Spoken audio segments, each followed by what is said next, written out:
Hello and welcome to the channel. Glad you're watching. My name is Russ Shaw. These are some records I got recently.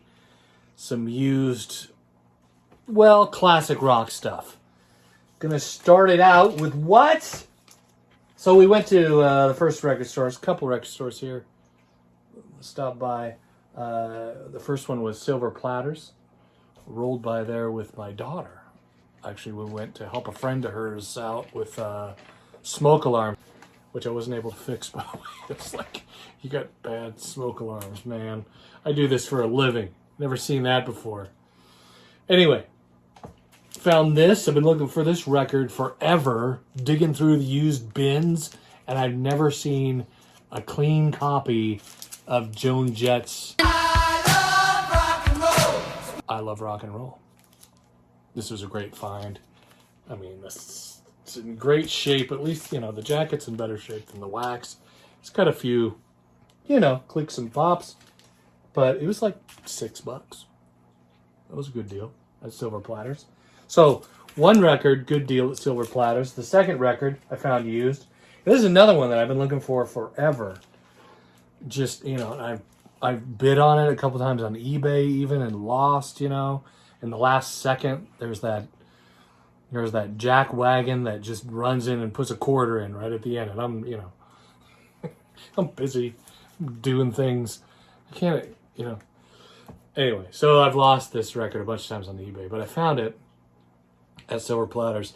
And it is it's a reprint. I mean, a late reprint too. But this is Iron Maiden's Number of the Beast. Love this record. Found this CD a while back, and I was excited about that. But this is cool.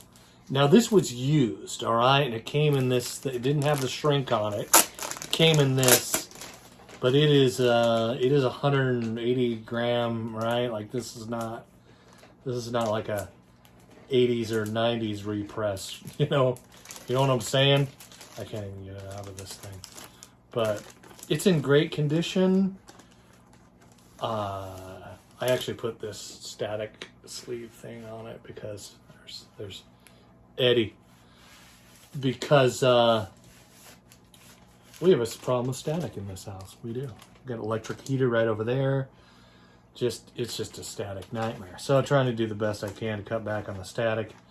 But yeah, man, 1983.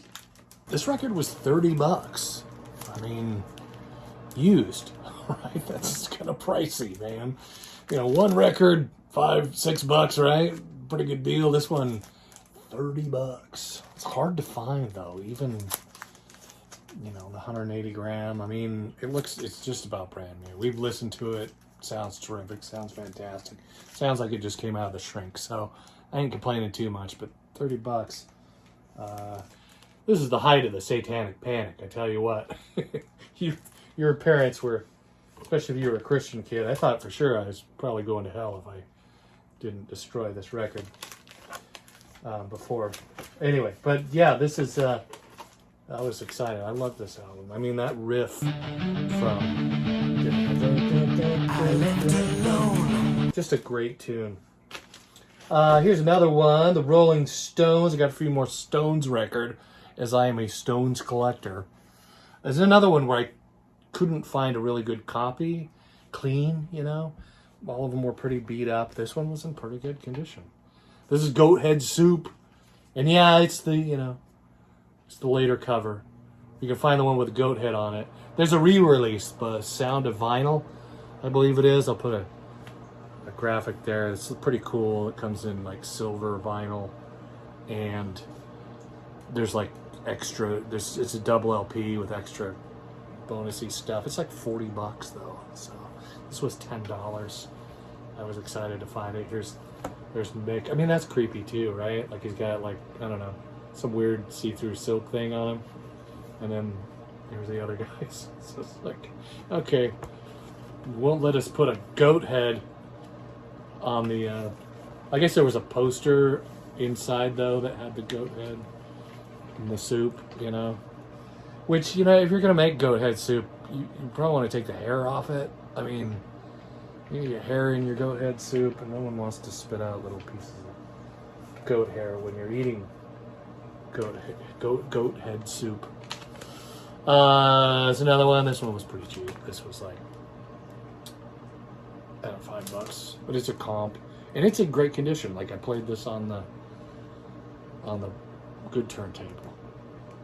That is Made in the Shade, the Rolling Stones, Brown Sugar, Tumbling Dice. You know, it's like greatest hits kind of a thing. This was a great find. I mean, you're digging through crates and stuff. It's really hard to find some Bo Diddley, especially at a reasonable price, and especially one that isn't beat to heck, right? Bo Diddley. I mean, this man has been making. We lost him in 2008, but he made some excellent tunes all the way back in the 50s. That song, Who Do You Love? Who Do You Love? I first heard that by George Thorogood in the 80s. that was like, wow. Speaking of Satanic Panic, right? Are you with me? Can you feel it? It's one of those songs. And that was written in the 50s, man. Got a tombstone hand and graveyard mind. Just 22 and I don't mind dying. Who do you love? This is from 1984, by the way. This is one of his later records. Ain't It Good to Be Free? This song actually made the Billboard charts, like in the top 50 or something like that, back in 84. So this is 80s Bo Diddley. And here's a little clip of him playing with the Rolling Stones. Speaking of the Rolling Stones. And we'd like to welcome Bo Diddley.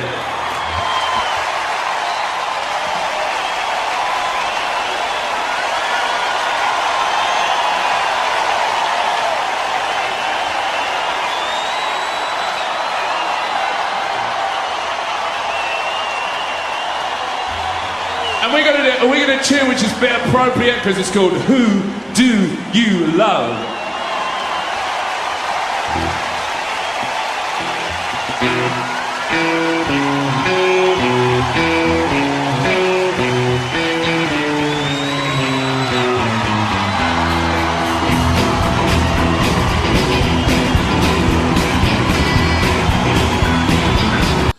Wow, what an honor for the Stones. Right there. Bo Diddley. I will leave you with this. This is a mural that is in the Silver Platters record store in Seattle that was commissioned by Don Rockwell, who is historically like a famous muralist. He did the mural on Tower Records on the side of the building there.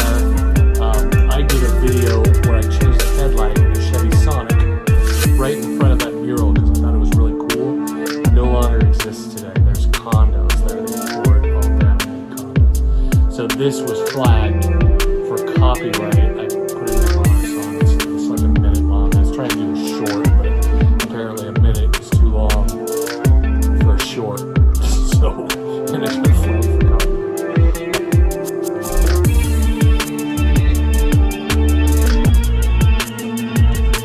And speaking of Bo Diddley,